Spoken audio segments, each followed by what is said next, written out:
ఇక నకిలీ వైద్యులు పుట్టుకొస్తున్నారు, పుట్టగొడుగుల్లా పుట్టుకొస్తున్నారు తెలంగాణలో. అర్థం కాని డిగ్రీలను పేర్లకు తగిలించేసుకుని ట్రీట్మెంట్ చేస్తూ రోగుల ప్రాణాలతో చెలగాటమాడుతున్న నకిలీ డాక్టర్లపై కొరడా జులిపిస్తోంది Telangana medical council.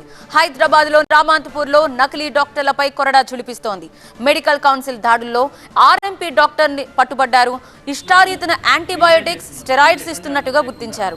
Doctor certificate కూడా లేకుండా క్లినిక్ రన్ చేస్తున్నారు.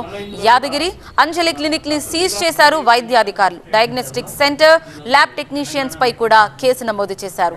మెడికల్ షాప్ ఓనర్లపై కూడా చర్యలు తీసుకున్నారు. గల్లీ గల్లీకి ఒక క్లినిక్ వెలుస్తున్న ఈ రోజుల్లో అక్కడ పనిచేసే డాక్టర్లు అసలు డాక్టర్లా లేక నకిలీ డాక్టర్లా అనేది నిర్ధారించుకోవాల్సిన అవసరం ఉందని తరచుగా వెలుగు చూస్తున్న ఇలాంటి ఘటనలే రుజువు చేస్తున్నాయి. ఎన్నో సంఘటనలు జరుగుతున్నట్టు తెలుస్తుండగా మెడికల్